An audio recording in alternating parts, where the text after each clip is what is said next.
अगर आप इस फेस्टिव सीजन में गोल्ड या फिर गोल्ड ज्वेलरी लेने का प्लान कर रहे हैं तो कुछ इंपॉर्टेंट चीज़ों का ध्यान देना आपको ज़रूरी है ताकि आपकी इन्वेस्टमेंट सही और सुरक्षित तरीके से हो सके। गोल्ड लेते टाइम जो सबसे पहली चीज़ हमें चेक करनी होती है वो है प्योरिटी ऑफ गोल्ड। और गोल्ड की प्योरिटी इंडिया में 4 कैटेगरीज में प्रीडोमिनेंटली डिफाइन होती है।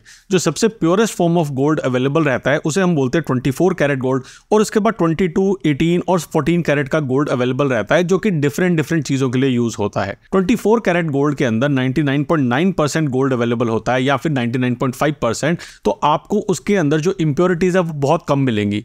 अब गोल्ड के अंदर इम्प्योरिटीज या दूसरे मेटल क्यों मिक्स किए जाते हैं? देखिए, गोल्ड एक मैलेबल मेटल है, यानी कि बहुत ही सॉफ्ट मेटल है, तो अगर आप इसे हाथ में पकड़ेंगे तो आप बहुत ही आसानी से इसे डीफॉर्म कर सकते हैं। लेकिन अगर आप इसे ज्वेलरी फॉर्म में कन्वर्ट करना चाहते हैं तो इसके अंदर अदर मेटल्स जैसे कि सिल्वर, जिंक, कॉपर, इनको ऐड किया जाता है। जब गोल्ड में हम इतनी इंप्योरिटीज ऐड करते हैं कि इसकी परसेंटेज रह जाती है 91.6%, तो उसे हम 22 कैरेट गोल्ड कहते हैं। इसकी कैलकुलेशन करने के लिए आप 22 को अगर 24 से डिवाइड करेंगे तो 91.666% यानी कि 91.7% के आसपास की इसकी कैलकुलेशन निकल के आती है। अगर हम 18 कैरेट गोल्ड की बात करें तो इसके अंदर 75% गोल्ड रहता है और 25% के अदर मेटल्स रहते हैं। और अगेन 18 डिवाइड बाय 24 करेंगे तो 3/4 आता है, यानी कि 75% इसमें गोल्ड की प्योरिटी अवेलेबल है। लास्ट हमारे पास रहता है 14 कैरेट गोल्ड, जो कि कुछ और ज्वेलरीज के लिए यूज होता है, और इसके अंदर आपके वो 58.3% का गोल्ड अवेलेबल होता है। लेकिन इसको स्टैंडर्डाइज करने के लिए इसमें इंप्योरिटीज को थोड़ा सा कम करके 58.5% का गोल्ड इसमें अवेलेबल किया जाता है। जब हम हॉल मार्किंग की बात करते हैं, जिसे मैं आगे डिटेल में कवर करूंगा, तो नीचे कोड्स यहाँ पे दिए गए हैं जो आपको हॉल मार्क किए हुए ज्वेलरी के ऊपर नजर आएंगे, और यहां से पता लग सकता है आपको कि आपका जो गोल्ड है वो कितना प्योर है। फॉर एग्जांपल 24 कैरेट गोल्ड के ऊपर लिखा होगा 24 कैरेट 995, 22 कैरेट के ऊपर लिखा होगा 22 के 916, 18 कैरेट पे 18 के 750 और 14 कैरेट पे 14 के 585, इस तरीके से गोल्ड के ऊपर लिखा होगा। अब बात यह कि ये जो 4 कैटेगरी सबसे ज़्यादा पॉपुलर कहाँ पे होती हैं। देखिए, जो 24 कैरेट गोल्ड है, यहाँ पे तो सिर्फ आपको गोल्ड कॉइन्स या फिर जो गोल्ड बार्स है, इन्हीं के लिए ही 24 कैरेट गोल्ड यूज़ किया जाता है, बिकॉज इसका पर्पज होता है सिर्फ हमें स्टोर करके रखना है प्योर गोल्ड को। लेकिन अगर हम इसे ज्वेलरी फॉर्म में, शेप में करना चाहते हैं, तो जो प्योर गोल्ड की ज्वेलरी होती है वो 99% ज्वेलरी आपको 22 कैरेट में मिलती है, यानी कि यहाँ पे आपको 91.6% की प्योरिटी मिलेगी। लेकिन बहुत सारे लोग जो है वो आज की डेट में ज्वेलरी को डायमंड फॉर्म में या फिर डायमंड ज्वेलरी ले रहे हैं। उस केस के अंदर, क्योंकि डायमंड को आपको जोर से पकड़ के रखना है मेटल के अंदर, तो गोल्ड को थोड़ा और इंप्योर करना पड़ता है, और इसी कारण से ये जो ज्वेलरी है ये 18 कैरेट या फिर 14 कैरेट के अंदर अवेलेबल होता है। प्रीडोमिनेटली आपको जो डायमंड की ज्वेलरी मिलेगी वो 18 कैरेट में मिलेगी, लेकिन जो डिज़ाइनर ज्वेलरी होती है बहुत ही या तो हल्की बनाई जाएगी, या कुछ लोग चाहते हैं कि मैं गोल्ड की वैल्यू लूँ लेकिन बहुत कम रेट में, उसको 14 कैरेट में दिया जाता है। अब नेक्स्ट हम बात करते हैं कि आप गोल्ड की प्योरिटी चेक कैसे कर सकते हैं।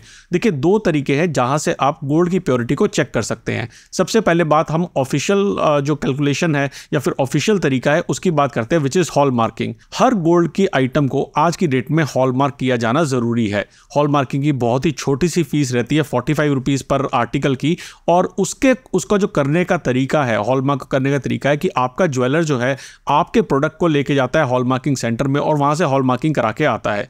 हॉलमार्क किए हुए ज्वेलरी के ऊपर 3 चीज़ें देखनी ज़रूरी है। एक है BIS का स्टैंडर्ड मार्क, सेकंड है ये वैल्यू प्योरिटी इन गोल्ड, जैसे मैंने आपको बताया कि 4 वैल्यूज़ है, इनमें से एक वैल्यू आपकी होगी, और लास्ट रहेगा एक 6 digit alpha numeric HUID code.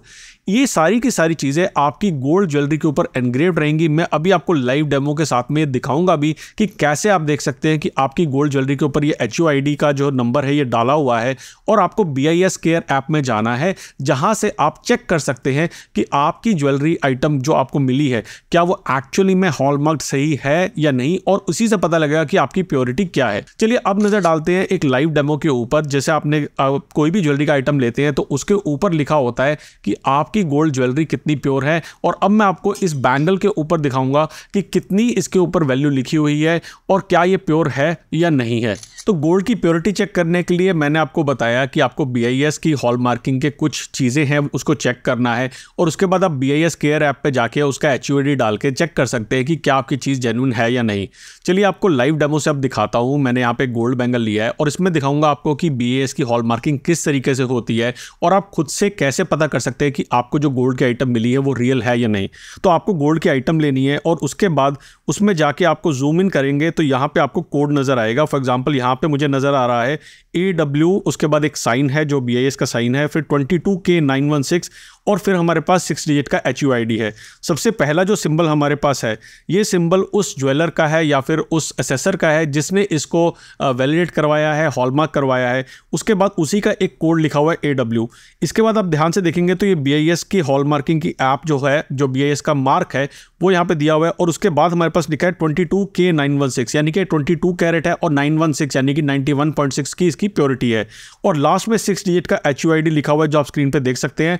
आपको ये जो 6 डिजिट का HUID है BIS के ऐप में डालना है और वहां से मुझे बताना है कि किस दिन को हॉलमार्क हुआ था। नीचे कमेंट सेक्शन में मुझे इसको बताएं। अब मैं एक और एग्जांपल लेता हूं और यहाँ पे मैंने ली है एक रिंग को, और इस रिंग के अंदर अगर हम देखेंगे तो यहाँ पे भी हमें इस रिंग के अंदर हमारे पास HUID कैसे देख सकते हैं वो मैं आपको बताता हूँ। तो आपको ये रिंग लेनी है और इसमें या जो भी आपका गोल्ड का आइटम है उसको लेना है, और वहां पे आपको एनग्रेविंग ढूंढनी है कहाँ पे की हुई है। फॉर एग्जाम्पल यहाँ पे एनग्रेविंग करी हुई है, और अगेन आप देख सकते हैं कि एनग्रेविंग में यहाँ पे लिखा हुआ है सबसे पहले BIS का हॉलमार्क बना हुआ है, और उसके आगे ये ज़्यादा थोड़ा वाइब्रेट कर रही है बिकॉज मैंने जो जूम इन काफ़ी ज़्यादा कर रखा है।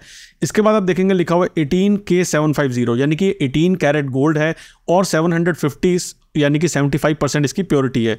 और फिर इसके बाद आपको 6 डिजिट का HUID कोड नज़र आ रहा है।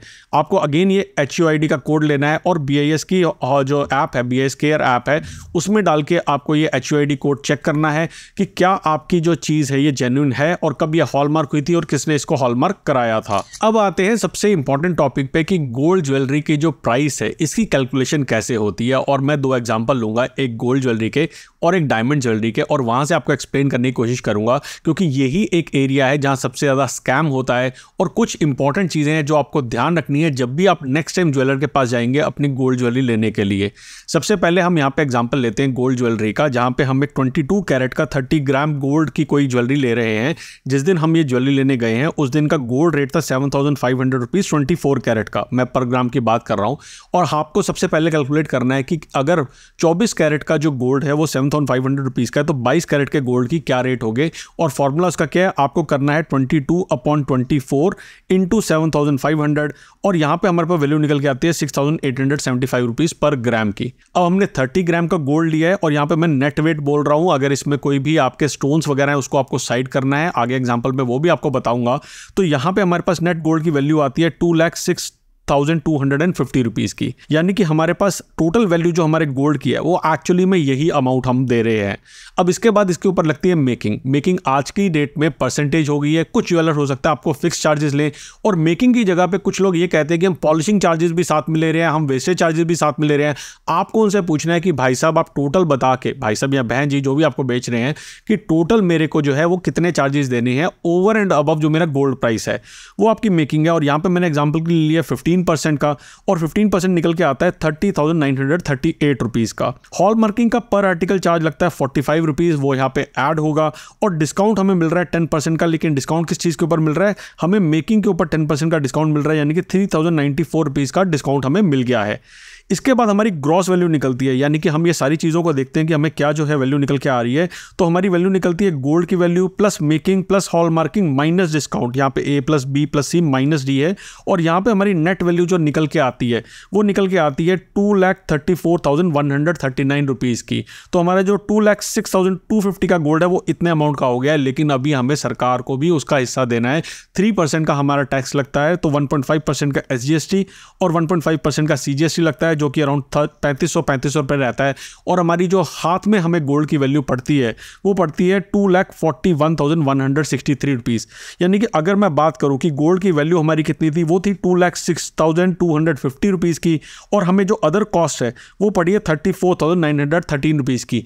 कितने परसेंट हमें एक्स्ट्रा देना पड़ा है ओवर एंड अबव हमारी गोल्ड की वैल्यू, मुझे नीचे कमेंट सेक्शन में बताइए। तो इस तरीके से आपकी गोल्ड की जो वैल्यू है, ज्वेलरी की वैल्यू है, वो कैलकुलेट होती है। लेकिन अगर आपने डायमंड की या फिर आपने पोल की सेट या कोई और स्टोन वाला सेट लिया है तो उसकी वैल्यू कैसे कैलकुलेट होती है, अब उस पर नजर डालते हैं। यहाँ पे मैंने आपको बताया था कि जब भी हम कोई स्टोन वाली ज्वेलरी बनाते हैं तो हमारी कैरेट मोस्टली वहाँ पे 18 कैरेट का रहता है। तो यहाँ पे हमने 18 कैरेट का गोल्ड लिया है और हमने यहाँ पे अगेन वैल्यू हमारी थी 24 कैरेट की 7,500 की। तो 18 कैरेट कैरेट की जो वैल्यू है वो कैसे आएगी, 18/24 इंटू 7,500। जब हम ये करते हैं तो हमारी वैल्यू निकल के आती है 18 कैरेट गोल्ड के जो रेट निकल के आता है वो आता है 5,625 रुपीज़ पर ग्राम का। हमने यहाँ पे गोल्ड लिया है 2.851 ग्राम का, मेरे पास कोई वैल्यू पड़ी हुई थी मैंने वो लिया है, तो हमारे पास जो गोल्ड की वैल्यू निकल के आती है वो आती है सिर्फ 16,000 रुपीज़ के आसपास की।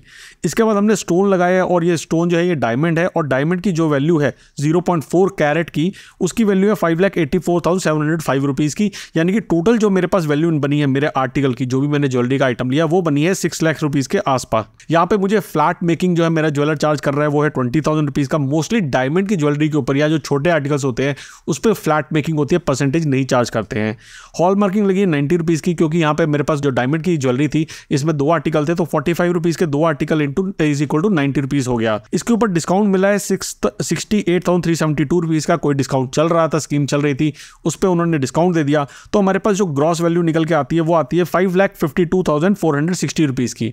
इसके ऊपर अगेन हमें गवर्नमेंट का हिस्सा देना 3% का, वो हम जब देते हैं तो हमारे पास नेट वैल्यू निकल के आती है 5,69,034 रुपीज़ की।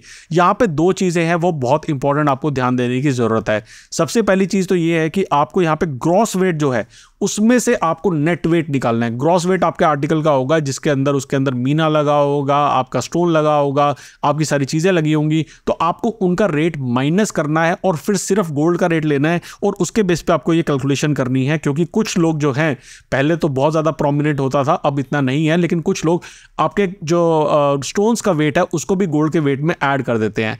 और सेकंड चीज़, आपको मेकिंग की वैल्यू देखते टाइम ये देखना है कि मेकिंग के अलावा वो और चीज़ें जैसे कि value add charges, polishing charges, ये सब चीज़ें एक्स्ट्रा नहीं लगा रहे हैं। आपको मेकिंग का एक फिगर दे ताकि आपको पता हो कि आपके जो आर्टिकल की वैल्यू है वो एक्चुअली कितनी है और आपको हाथ में वैल्यू कितनी आ रही है। गोल्ड की प्योरिटी को चेक करने का एक तरीका मैंने आपको बताया कि आप BIS केयर ऐप में हॉल मार्किंग के साथ में चेक कर सकते हैं, लेकिन दूसरा तरीका है कि आप अपनी ज्वेलरी को कुछ रिनाउंड ज्वेलर्स के पास ले जाके, एक उनके पास XRF या फिर कैरेटोमीटर मशीन होती है, उसमें भी अपनी ज्वेलरी को डाल के चेक कर सकते हैं कि उसकी प्योरिटी क्या है। अगर आप डिटेल में प्रोसेस देखना चाहते हैं तो इसका वीडियो मैंने यहाँ पे बनाया है, आप इस वीडियो पे क्लिक करके डिटेल में ये प्रोसेस को समझ सकते हैं। अगर ये वीडियो आपको पसंद आए तो लाइक, शेयर और सब्सक्राइब करना ना भूलिएगा मेरे चैनल पे, और अगर आपके कोई सवाल है तो मुझे कमेंट सेक्शन में ज़रूर पूछिएगा। जल्दी आएंगे एक और वीडियो लेके, तब तक के लिए बचाते रहे, कमाते रहे और गोल्ड ज्वेलरी परचेज करते रहे।